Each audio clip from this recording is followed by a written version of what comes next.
ਦੀਪਕ ਜੀ, ਕਿਸਾਨੀ ਬੈਠਕ ਹੋਈ 14 ਤਰੀਕ ਦਾ ਜਿਹੜਾ ਉਹਨਾਂ ਨੇ ਤਰੀਕ ਦਿੱਤੀ ਸੀ ਉਹ ਹੋਈ ਆ।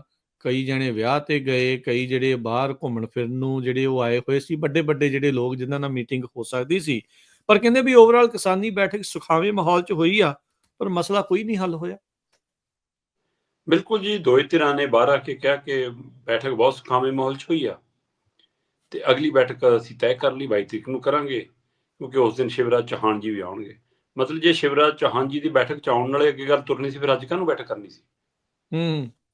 ਫਿਰ ਅੱਜ ਵਾਲੀ ਬੈਠਕ ਦਾ ਕੀ ਅਰਥ ਸੀ? ਜੇ ਤੁਸੀਂ ਕੋਈ ਹੱਲ ਹੀ ਨਹੀਂ ਕਰਨ ਆਏ ਸੀ, ਤੁਹਾਡੇ ਕੋਲ ਕੋਈ ਜਵਾਬ ਹੀ ਨਹੀਂ ਸੀ ਕੁਝ, ਤਾਂ ਕਰਨ ਕੀ ਆਏ ਸੀ? ਕਰਨ ਉਹੀ ਆਏ ਸੀ ਜਿਹਦੀ ਗੱਲ ਆਪਾਂ ਲਗਾਤਾਰ ਕਰਦੇ ਆਏ ਕਿ ਉਹਨਾਂ ਨੇ ਪਹਿਲਾਂ ਆ ਕੇ ਕਹਿਣਾ ਕਿ ਦੱਸੋ ਤੁਹਾਡੀਆਂ ਮੰਗਾਂ ਕੀ ਨੇ। ਔਰ ਉਹੀ ਗੱਲ ਪ੍ਰਹਿਲਾਦ ਜੋਸ਼ੀ ਨੇ ਕਹੀ ਕਿ ਅਸੀਂ ਇਹਨਾਂ ਨੂੰ ਪੁੱਛਿਆ ਕਿ ਸਾਨੂੰ ਦੱਸੋ, ਆਪਣੀਆਂ ਮੰਗਾਂ ਤੋਂ ਜਾਣੂ ਕਰਾਓ। ਇਹਨਾਂ ਨੇ ਆਪਣੀਆਂ ਮੰਗਾਂ ਗਣਾਈਆਂ ਤੇ MSP ਤੇ ਫੋਕਸ ਰਿਹਾ, ਉਹ ਸਾਰਾ ਕੁਝ। ਸੋ ਇਸ ਲਈ ਹਰ ਵਾਰ ਇਹ ਆਉਂਦੇ ਨੇ, ਹਰ ਵਾਰ ਮੰਗਾਂ ਪੁੱਛਦੇ ਨੇ। ਸਾਲ ਦਿੱਲੀ ਬੈਠਿਆ ਅਸੀਂ, ਸਾਲ ਉਰੇ ਹੋ ਗਿਆ, ਤੇ ਉਹ ਤੋਂ ਬਿਨਾਂ ਵੀ ਮਤਲਬ ਕਿ ਸੰਸਦ 'ਚ ਬਹਿਸ ਵੀ ਹੁੰਦੀ ਹੈ, ਮੀਡੀਆ ਰਿਪੋਰਟਾਂ ਵੀ ਆਉਂਦੀਆਂ, ਸਮੇਂ ਸਮੇਂ ਦੀ ਗੱਲ ਵੀ ਹੁੰਦੀ ਹੈ। ਅਜੇ ਤੱਕ ਕੇਂਦਰ ਸਰਕਾਰ ਨੂੰ ਕਿਸਾਨੀ ਮਸਲਿਆਂ ਦਾ ਨਹੀਂ ਪਤਾ। ਦੇਖ ਲਓ, ਇਹ ਕਮਾਲ। ਤੇ ਫਿਰ ਹੋਰ ਵੀ ਕਮਾਲ ਦੀ ਗੱਲ ਹੈ ਕਿ ਮਸਲਾ ਕਿਸਾਨੀ ਦਾ, ਤੇ ਕਿਸਾਨੀ ਕਹਿੰਦੀ ਹੈ ਕਿ ਵੀ ਸਾਨੂੰ ਕਾਰਪੋਰੇਟ ਘਰਾਣਿਆਂ ਤੋਂ ਖਤਰਾ ਖੜਾ ਹੈ, ਲਗਾਤਾਰ ਉਹਨਾਂ ਦੇ ਹਮਲੇ ਨੇ।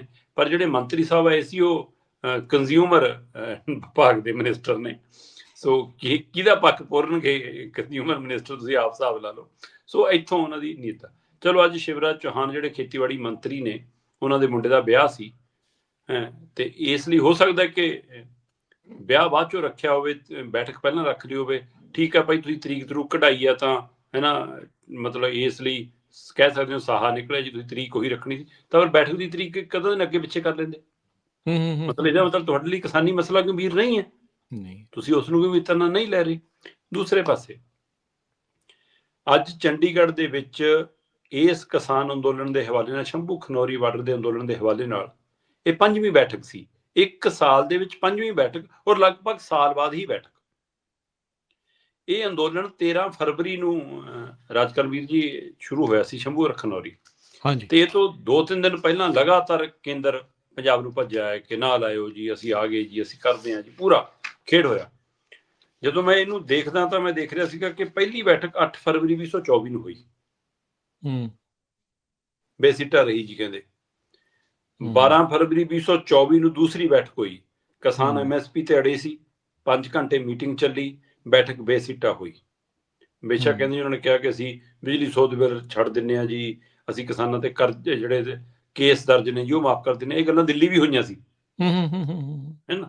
ਉਹ ਤੋਂ ਬਾਅਦ ਤੀਸਰੀ ਬੈਠਕ ਜੀ 15 ਫਰਵਰੀ। ਹੁਣ 12 ਫਰਵਰੀ 2024 ਨੂੰ 13 ਫਰਵਰੀ ਵਾਲੇ ਅੰਦੋਲਨ ਤੋਂ 1 ਰਾਤ ਪਹਿਲਾਂ ਬੈਠਕ ਹੋ ਰਹੀ ਹੈ, ਤੇ ਸਵੇਰ ਨੂੰ ਅੰਦੋਲਨ ਸ਼ੁਰੂ ਹੋ ਗਿਆ। ਫਿਰ 15 ਫਰਵਰੀ 2024 ਨੂੰ ਫਿਰ ਆਏ ਤੀਸਰੀ ਬੈਠਕ ਕਰਨ। ਮੀਟਿੰਗ ਦੇਰ ਰਾਤ ਤੱਕ ਚੱਲੀ, ਰਾਤ ਦੇ 1 ਵਜੇ ਤੱਕ ਮੀਟਿੰਗ ਚੱਲੀ, ਹੈ ਨਾ। ਮੀਟਿੰਗ 'ਚ ਕਿਸਾਨਾਂ ਨੇ ਹਰਿਆਣਾ ਪੁਲਿਸ ਤੋਂ ਵੱਲੋਂ ਕੀਤੇ ਗਏ ਹਮਲਿਆਂ ਦਾ ਜ਼ਿਕਰ ਕੀਤਾ, ਮੰਗਾਂ ਦਾ ਜ਼ਿਕਰ ਕੀਤਾ। ਮੀਟਿੰਗ ਬੇਸਿੱਟਾ।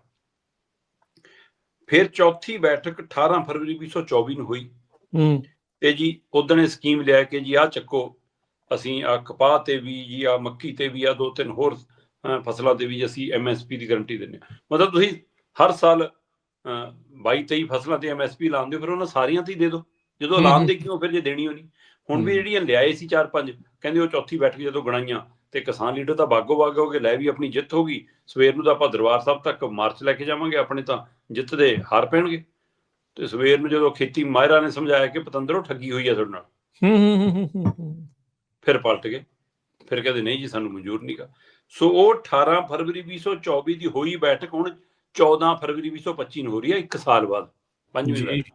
ਦੇਖ ਲਓ। ਸੋ ਇੱਥੋਂ ਅੰਦਾਜ਼ਾ ਲਾ ਲਓ ਕਿ ਉਹ 4 ਬੈਠਕਾਂ ਵੀ ਬੇਸਿੱਟਾ ਸੀਗੀਆਂ। 1 ਸਾਲ ਬਾਅਦ 5ਵੀਂ ਬੈਠਕ ਹੋਈ, ਉਹ ਵੀ ਬੇਸਿੱਟਾ। ਔਰ ਮੈਂ ਇਹ ਗੱਲ ਲਗਾਤਾਰ ਪਿਛਲੇ 2 ਪ੍ਰੋਗਰਾਮਾਂ ਤੋਂ ਕਰਦਾ ਆ ਰਿਹਾ ਸੀਗਾ ਕਿ ਇਸ ਬੈਠਕ ਚੋਂ ਰੱਤਾ ਨਹੀਂ ਕੁਛ ਨਿਕਲਣਾ। ਨਹੀਂ ਨਿਕਲਦਾ, ਸਹੀ ਗੱਲ। ਤਾਂ ਬਿਲਕੁਲ ਜੀ। ਚਲੋ, ਹਾਂ, ਇਹ ਹੈ ਕਿ ਅੰਦੋਲਨਕਾਰੀ ਕਿਸਾਨਾਂ ਦੇ ਲਈ, ਮੈਂ ਮੈਦਾਨ 'ਚ ਨਿੱਤਰੇ ਹੋਏ ਕਿਸਾਨਾਂ ਦੇ ਲਈ ਥੋੜਾ ਜਿਹਾ ਹੌਸਲਾ ਹੁੰਦਾ ਕਿ ਸਰਕਾਰ ਗੱਲ ਤਾਂ ਸੁਣਨਾ ਹੀ। ਉਸ ਐਂਗਲ ਤੋਂ ਇਸ ਨੂੰ ਇੰਨਾ ਕੁ ਸਮਝਿਆ ਜਾ ਸਕਦਾ। ਇਹ ਮਤਲਬ ਕਿ ਸਾਹ ਦਿਵਾਉਣ ਦੇ ਲਈ ਆਪਾਂ ਕਹਿ ਸਕਦੇ ਹਾਂ ਕਿ ਠੀਕ ਹੈ। ਹੁਣ 14 ਮੈਂਬਰ ਆਏ ਸੀਗੇ ਜੀ ਖਨੌਰੀ ਬਾਰਡਰ ਤੋਂ ਕਿਸਾਨਾਂ ਦੇ, 14 ਹੀ ਆਏ ਸੀ ਸ਼ੰਭੂ ਤੋਂ। ਖਨੌਰੀ ਬਾਰਡਰ ਤੋਂ ਜਗਜੀਤ ਸਿੰਘ ਡੱਲੇਵਾਲ ਜਿਹੜੇ 81ਵੇਂ ਦਿਨ 'ਚ ਮਰਨ ਵਰਤਾ। ਵੈਸੇ ਡ੍ਰਿਪ ਲੱਗਣ ਤੋਂ ਬਾਅਦ ਥੋੜ੍ਹੀ ਜਿਹੀ ਲੋਕਾਂ ਦੀ ਫਿਕਰ ਵੀ ਘਟੀ ਆ, ਤੇ ਸਰਕਾਰ ਦਾ ਵੀ ਮਕਸਦ ਸਿਰਫ ਡ੍ਰਿਪ ਲਵਾਉਣਾ ਹੀ ਸੀਗਾ। ਉਹ ਤੋਂ ਬਾਅਦ ਸਰਕਾਰ ਵੀ ਹੁਣ ਬੇਫਿਕਰੇ ਆ, ਹੈ ਨਾ। ਇਸ ਲਈ ਇਹ ਬੈਠਕ ਡ੍ਰਿਪ ਲਾਉਣ ਚੋਂ ਨਿਕਲੀ ਆ, ਨਾ ਕਿ ਕਿਸਾਨੀ ਮੰਗਾਂ ਚੋਂ ਨਿਕਲੀ ਸੀ। ਕਿਉਂਕਿ ਜਗਜੀਤ ਸਿੰਘ ਡੱਲੇਵਾਲ ਉਹਨਾਂ ਨੇ ਸਪਸ਼ਟ ਕਹਿਤਾ ਸੀ ਕਿ ਮੈਂ ਮੈਡੀਕਲ ਸਹੂਲਤ ਨਹੀਂ ਲੈਂਦਾ ਜਦੋਂ ਤੱਕ ਕੇਂਦਰ ਗੱਲਬਾਤ ਲਈ ਤਿਆਰ ਨਹੀਂ ਹੁੰਦਾ, ਤੇ ਇਸ ਲਈ ਉਹਨਾਂ ਨੇ ਹਾਮੀ ਭਰਤੀ, ਠੀਕ ਹੈ ਜੀ ਮੀਟਿੰਗ ਕਰ ਲੈਂਦੇ ਆ। ਪਰ ਉਹ ਕਿਸਾਨੀ ਮੰਗਾਂ ਲਈ ਮੀਟਿੰਗ ਨਹੀਂ ਕਰ ਰਹੇ ਸੀ। ਇਹਦਾ ਮਤਲਬ ਤੁਹਾਡੀ ਸਿਰਫ ਜਦੋਂ ਤੁਸੀਂ ਮਰਨ ਵਰਤ ਨੂੰ ਇਸ ਐਂਗਲ ਤੱਕ ਲੈ ਗਏ ਤਾਂ ਉਹ ਮੀਟਿੰਗ ਲਈ ਆਏ ਨੇ। ਸੋ ਉਸ ਤੋਂ ਬਾਅਦ ਉਹਨਾਂ ਨੇ ਡ੍ਰਿਪ ਲਵਾ ਲਈ, ਉਹਨਾਂ ਦਾ ਕੰਮ ਹੋ ਗਿਆ। ਹੁਣ ਠੀਕ ਹੈ, ਫਿਰ ਲਟਕਾਈ ਜਾਣਗੇ। ਹੁਣ ਬੈਠਕ ਤੋਂ ਫਿਰ ਬੈਠਕ ਨਵੀਂ ਜੰਮੀ ਜਾਊਗੀ, ਹੈ ਨਾ। ਤੋ ਇਸ ਲਈ ਇਹ ਪ੍ਰਕਿਰਿਆ ਫਿਰ ਚੱਲੀ ਜਾਊਗੀ। ਹੁਣ 22 ਤਰੀਕ ਦੇਤੀ ਅਗਲੇ ਨੇ ਅਗਲੀ ਬੈਠਕ ਲਈ। ਜਗਜੀਤ ਸਿੰਘ ਡੱਲੇਵਾਲ ਅੱਜ 11 ਵਜੇ ਖਨੌਰੀ ਬਾਰਡਰ ਤੋਂ 40 ਗੱਡੀਆਂ ਦੇ ਕਾਫਲੇ ਨਾਲ ਤੁਰਦੇ ਨੇ। ਉਹਨਾਂ ਨੂੰ ਬਕਾਇਦਾ ਐਂਬੂਲੈਂਸ 'ਚ ਲਿਆਂਦਾ ਜਾਂਦਾ। 81ਵਾਂ ਦਿਨ ਹੈ ਉਹਨਾਂ ਦੇ ਮਰਨ ਵਰਤ ਦਾ, ਤੇ ਇੱਥੇ ਆਉਣ ਤੋਂ ਬਾਅਦ ਉਹਨਾਂ ਨੂੰ ਵੀਲ ਚੇਅਰ ਰਾਹੀਂ ਅੰਦਰ ਲਿਜਾਇਆ ਜਾਂਦਾ। ਪਰ ਉਹ 3.5 ਘੰਟੇ ਦੀ ਬੈਠਕ 'ਚ ਗੋਲ ਮੇਜ਼ ਤੇ ਹੀ ਬੈਠਦੇ ਨੇ। ਉਸ ਬੈਠਕ ਦੌਰਾਨ ਉਹ ਆਪਣਾ ਤਰਕ ਵੀ ਰੱਖਦੇ ਨੇ, ਆਪਣਾ ਪੱਖ ਵੀ ਰੱਖਦੇ ਨੇ। ਬਾਹਰ ਆ ਕੇ ਇੱਕ ਵੀਡੀਓ ਪੋਸਟ ਵੀ ਪਾਉਂਦੇ ਨੇ। ਉਸ ਤੋਂ ਬਾਅਦ ਮੀਡੀਆ ਨੂੰ ਸੰਬੋਧਨ ਵੀ ਕਰਦੇ ਨੇ ਕਿਸਾਨ ਆਗੂ, ਫਿਰ ਮੰਤਰੀ ਸਾਹਿਬ ਵੀ ਸੰਬੋਧਨ ਕਰਦੇ ਨੇ, ਤੇ ਲੈ ਦੇ ਕੇ 22 ਤਰੀਕ ਵਾਲੀ ਮੀਟਿੰਗ ਤੇ ਗੱਲ ਮੁੱਕ ਜਾਂਦੀ ਹੈ। ਹੁਣ ਜਿਹੜੇ 14 ਨਾਲ ਆਏ, ਉਹਨਾਂ ਦੇ ਵਿੱਚੋਂ ਬਹੁ ਗਿਣਤੀ ਦਾ ਪੰਜਾਬ ਦੀਆਂ ਜਥੇਬੰਦੀਆਂ ਦੇ ਨੁਮਾਇੰਦੇ ਸੀਗੇ। ਉਹ ਤੋਂ ਬਿਨਾਂ ਇੱਕ ਹਰਿਆਣਾ ਦਾ, ਇੱਕ ਰਾਜਸਥਾਨ ਦਾ, ਇੱਕ ਤਾਮਿਲਨਾਡੂ ਦਾ, ਇੱਕ ਕੇਰਲਾ ਦੀ ਜਥੇਬੰਦੀ ਦਾ ਨੁਮਾਇੰਦਾ ਵੀ ਸੀਗਾ। ਇਹ ਖਨੌਰੀ ਤੋਂ ਸ਼ੰਭੂ ਤੋਂ ਸਰਵਣ ਸਿੰਘ ਭੰਦੇਰ ਉਹਨਾਂ ਦੀ ਅਗਵਾਈ 'ਚ 14 ਹੀ ਕਿਸਾਨਾਂ ਦਾ ਵਫਦ ਆਇਆ। 28 ਮੈਂਬਰੀ ਵਫਦ ਨੇ ਮੀਟਿੰਗ ਕੀਤੀ ਹੈ। ਸੋ ਉਹਨਾਂ ਦੇ ਵਿੱਚ ਵੀ ਪੰਜਾਬ ਦੇ ਨੁਮਾਇੰਦਿਆਂ ਤੋਂ ਇਲਾਵਾ ਹਰਿਆਣਾ, ਰਾਜਸਥਾਨ, ਤਾਮਿਲਨਾਡੂ, ਕਰਨਾਟਕਾ, ਬਿਹਾਰ, ਯੂਪੀ ਦੇ ਨੁਮਾਇੰਦੇ ਸੀ। ਸੋ ਇਹ ਨੁਮਾਇੰਦਗੀ ਇਹ ਦਿਖਾਉਣ ਦੀ ਕੋਸ਼ਿਸ਼ ਕੀਤੀ ਜਾ ਰਹੀ ਹੈ ਕਿ ਦੇਖੋ ਜੀ, ਇਹ ਪੂਰੇ ਭਾਰਤ ਦਾ, ਇੰਨੇ ਸੂਬਿਆਂ ਦੇ ਨੁਮਾਇੰਦੇ ਸਾਡੇ ਨਾਲ ਨੇ। ਇਹ ਮੀਡੀਆ ਵੀ ਜਾਣਦਾ ਹੈ, ਸਰਕਾਰ ਵੀ ਜਾਣਦੀ ਹੈ ਕਿ ਲੈ ਦੇ ਕੇ 2.5 ਤੋਂ 3 ਜਥੇਬੰਦੀਆਂ ਦਾ ਅੰਦੋਲਨ ਹੈ। ਔਰ ਇਸੇ ਚੀਜ਼ ਦਾ ਫਾਇਦਾ ਕੇਂਦਰ ਚੁੱਕ ਰਿਹਾ ਹੈ ਕਿ ਇਹ ਏਕੇ ਦਾ ਅੰਦੋਲਨ ਨਹੀਂ ਹੈ, ਇਹ ਇਕੱਠ ਦਾ ਅੰਦੋਲਨ ਨਹੀਂ ਹੈ, ਇਹ ਉਹੇ ਜਿਹਾ ਦਿੱਲੀ ਵਾਲੇ ਮੂਵਮੈਂਟ ਵਾਲਾ ਅੰਦੋਲਨ ਨਹੀਂ ਹੈ। ਸੋ ਇਸ ਲਈ ਉਹ ਸੁਣ ਵੀ ਨਹੀਂ ਰਿਹਾ। ਕੁਝ ਧਿਰਾਂ ਦੇ ਵੀ ਕਹਿੰਦੀਆਂ ਕਿ ਆਪੇ ਬਿਠਾਏ ਨੇ ਜੀ, ਆਪੇ ਲੜਾਏ ਨੇ, ਆਪੇ ਕਰਿਆ। ਉਹ ਇਹ ਵੀ ਸਵਾਲ ਇੱਥੋਂ ਤੱਕ ਪੈਦਾ ਹੋ ਰਹੇ ਨੇ। ਪਰ ਕੇਂਦਰ ਸਰਕਾਰ ਦਾ ਰਵੱਈਆ ਕਿਹੋ ਜਿਹਾ, ਇਹਦਾ ਅੰਦਾਜ਼ਾ ਇਸ ਗੱਲ ਤੋਂ ਲੱਗਦਾ 1 ਸਾਲ ਬਾਅਦ ਆਏ ਵੀ ਤੇ ਅਗਲੀ ਬੈਠਕ ਦੇ ਕੇ ਚਲੇ ਗਏ। ਔਰ ਮੈਂ ਪਹਿਲਾਂ ਹੀ ਕਹਿੰਦਾ ਸੀ ਕਿ ਲੋਲੀਪੌਪ ਤੋਂ ਬਿਨਾਂ ਕੇਂਦਰ ਨੇ ਕੁਝ ਨਹੀਂ ਦੇਣਾ, ਤੇ ਅੱਜ ਦੀ ਬੈਠਕ ਚੋਂ ਰੱਤਾ ਕੁਝ ਨਹੀਂ ਨਿਕਲਿਆ, ਔਰ ਅਗਲੀ ਤੋਂ ਵੀ ਨਿਕਲਣ ਦੀ ਆਸ ਨਹੀਂ ਹੈ। ਦੀਪਕ ਜੀ, ਹੁਣ ਇੰਨੀ ਵਾਰੀ ਜਦੋਂ ਹੱਥ ਲੱਗੇ ਹੋਣ ਤੇ ਬੰਦਾ ਕੁਛ ਸਿੱਖ ਕੇ ਜਾਂਦਾ, ਕੁਛ ਕਰਦਾ ਵੀ ਆਪਾਂ ਕੁਛ ਡਿਫਰੈਂਟ ਕਰੀਏ, ਕੁਛ ਵੱਖਰਾ ਚੀਜ਼ ਕਰ ਸਕਦੇ ਹਾਂ।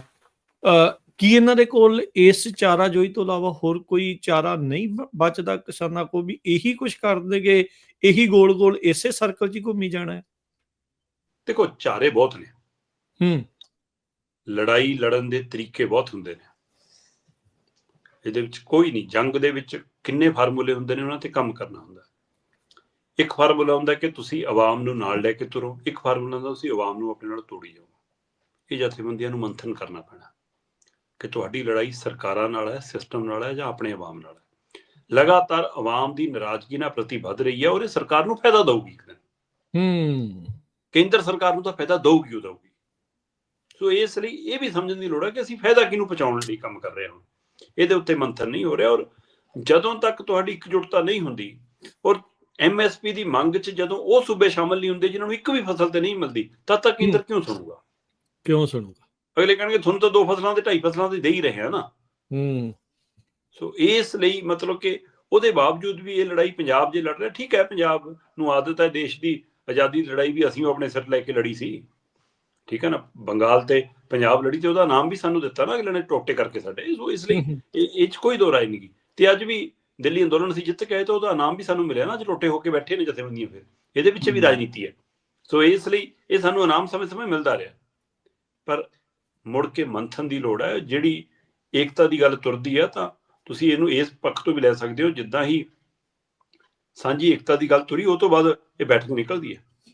ਹਾਂਜੀ। ਸੋ ਇਸ ਲਈ ਜੇ ਇਹ ਇਸ ਏਕੇ ਦੇ ਰਾਹ ਤੇ ਆ ਜਾਣ ਤਾਂ ਦਬਾਅ ਵਧੂਗਾ ਹੀ ਸਰਕਾਰਾਂ ਦੇ ਉੱਤੇ। ਸੋ ਉਸ ਪੱਖ ਨੂੰ ਵੀ ਜਾਣ ਦੀ ਲੋੜ ਹੈ। ਜੀ।